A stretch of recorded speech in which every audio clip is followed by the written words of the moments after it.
Hello and welcome back to my channel. My name is Elizabeth and I am a yoga teacher who specialises in keeping the over 50s strong and flexible. So today I would like to share with you a few exercises that I either incorporate into my yoga practices when I teach, but they can also be done on their own on a regular basis to help strengthen around your core muscles. A lot of times people think they have to do a million sit-ups or crunchies to get a strong core. But in fact, a lot of these exercises can be done either just lying down, or the good old plank is a great exercise for strengthening around our center. Having a strong core can maintain a good posture as we get older, and it also obviously helps protect the back. If you can take the weight of your upper body through your glutes, your legs, and maintain strength around your center, then hopefully you won't have as many problems with your back as we age. So for these exercises today, I'm not going to actually do it as a practice. I'm just going to talk you through some of these exercises. You might want a cushion or a blanket to rest your head or your knees on. And when it comes to the exercises themselves, I would recommend either just maybe doing between 5 or 10 repetitions of each, and just take it at your own level. Obviously, day to day, we are completely different. So some days you might feel a little bit stronger, other days you might want to take it a little bit easier. It's all about listening to your body, be guided by your breath, and just taking the time for you and to maintain or even increase your strength. Okay, so we're going to start on all fours. So gently make your way, I think I've sat for too long, gently make your way onto all fours. Nice wide surface area with the hands, taking the knees underneath the hips here. So we're in this tabletop position. We want to try and find a long spine, a neutral spine, keeping our gaze to the floor. So maybe even roll yourself through a few cat-cows just to find what is neutral for you. And then from here, all we're going to do is extend one leg out behind you, keeping those hips level, and then extending the opposite arm. Remember to breathe, try not to hold your breath and keep those hips level. Just holding it for 1 or 2 counts, and then returning hand and knee back to the floor. Coming on to the other side, pull that belly button in, but only enough so that you can actually still breathe at the same time. Extend your other leg out, up to hip height. Try not to rock the hips, toes facing down, and then extend the opposite arm away. This is a position called bird dog, and you can continue to change the arms, change the legs, holding each side just for a breath or two. And if it's too much, then you can just extend the leg and just swap the legs over. And then when you feel ready, incorporate the arm. So that is number 1. Number 2 is the good old plank position. 2 options for this as well, either on the hands or on the forearms, on the toes or on the knees. So lots of variations for our plank. Again, find a nice solid base underneath your hands if you're resting on your hands. If you want to stay on your knees, take your knees back so they're behind your hips. We don't want to stick the bottom in the air and have that big roundness through the spine. We want to try and keep that long spine, pulling that belly button in. So the clue's in the name. You want to make the back of your body look like a plank. Tuck your toes if you wish, and take it into a full plank. Squeeze your glutes, squeeze your thighs. Pull that belly button in. Only holding it for a few breaths. You don't want to try and stay here for several minutes. And then return the knees to the floor. If you can, try and keep some softness in the shoulders when you do this as well. Stay there for a couple of breaths. Give the wrists a little bit of a rotation if they're aching a bit. And then return and come and do it again, maybe 3 to 5 times. If it's too much on the wrists, or if you have pain or any injuries in the wrists, the same pose can be done on the forearms. Same thing, we don't want that bottom sticking up in the air. We want the back of the body to look like a plank. Maybe interlace the fingers. Stay on the knees if you want. We're still squeezing the glutes, squeezing the thighs, and drawing that belly in. Shoulders are away from the ears. We can tuck the toes, and we can come into our forearm plank, pulling that belly, squeezing everything, trying to keep softness through the shoulders and also not gripping the fingers too tight. Staying there once more for about 3 to 5 breaths or 3 to 5 counts. Take a rest and then give it a go again. These exercises are all about taking it at your own pace and at your own level and slowly building up.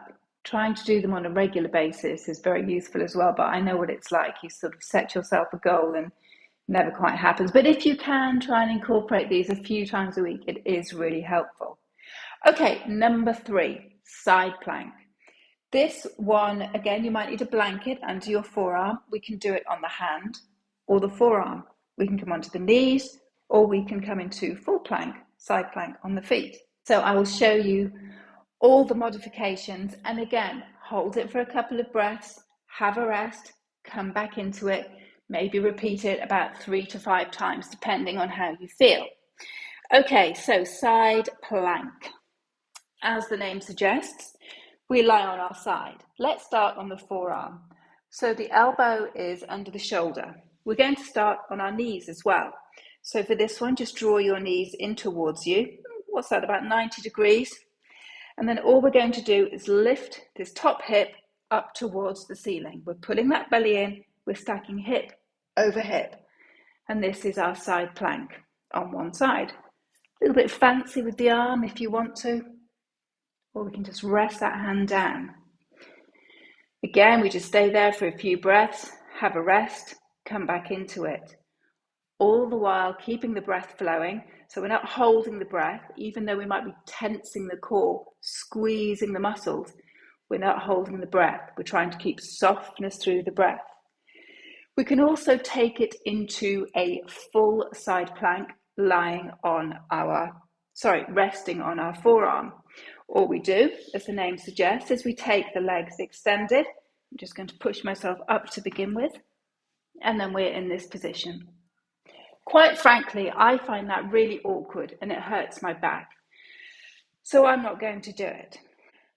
I will show you the variation resting on the hand instead though. So for resting on the hand in a side plank, rest one knee on the floor, extend one leg out, side plank resting on the hand. Full side plank, as the name suggests, both legs are out to the side. And sometimes, easier to get into this from the full plank on the front, flipping over to the side. But anyway, let's see where we go with this. So the wrist is underneath the shoulder. Both legs are out in front of us. Hand can rest on the hips, or you can be fancy with the arm as well. Trying to keep hip over hip, squeezing through the glutes, squeezing the abdominals, and then slowly getting yourself down to the floor. Obviously, we have 2 sides of the body, so we need to do both sides. Just spin yourself around, and you'll probably find that one side feels easier than the other. One side of the body is stronger. Just a quick recap. We have the forearm side plank, resting on the knees. We push up, so the hip lifts. Rest a hand, fancy schmancy. Take it down. We have the legs extended in our side plank, so we can push up, extend the legs, a little bit of a stronger movement. Work with what feels good for you. We can come onto the hand, setting yourself up with the wrist under the shoulder, and then just pushing up, maybe extending the top leg out.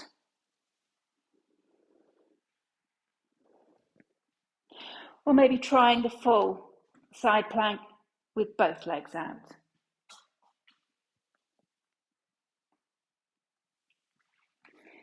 working yourself all the way back down to the mat again.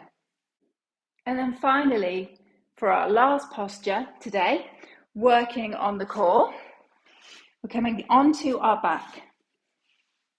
Always nice to finish lying down. We're going to take our feet underneath the knees, thinking about that neutral spine again. So maybe tilting the hips one way and then the other, finding a comfortable position in the middle. Just as we started on tabletop, on our knees and on our hands, so we're going to reverse that, as though you've been spun 180 degrees. We take one knee up and we take the other knee up. I think my legs are roughly in right angles here. So you're pulling your belly button in, you're maintaining your neutral spine, keeping that softness through the chest and the shoulders. And even if you were to hold this for, I don't know, about between 10 and 30 seconds, you're working the center of your body really effectively without putting any strain on your back. Try and remember to keep that breath nice and even. And there's lots we can do with this pose to make it a little bit more challenging. So again, we can stay here, or by keeping that 90-degree bend in the knees, we can tap one toe to the floor and then the other toe. And then just repeating this, but being very aware if at any point you're bringing strain into any other part of your body. We want to maintain and keep hold of that tightness across our center without introducing any discomfort in the back or any tightness through the upper body. Hug the knees into your chest if you get a little bit tired. Have a little rock on the mat and then come back and maybe do a few more sets as well. Take the knees back into that 90-degree angle, maintaining that beautiful, natural, neutral spine. And just do a couple more to finish. And then drop one foot and 2 feet to the floor. Take a moment, resting one knee against the other knee, maybe a little rock from side to side. And then very gently, bring yourself back into your seated position. So there you have it, a few core exercises that I try and incorporate into the classes that I teach on a weekly basis. Thank you very much for joining me, and let me know in the comments if you found this video helpful at all. And I will see you on the mat again soon.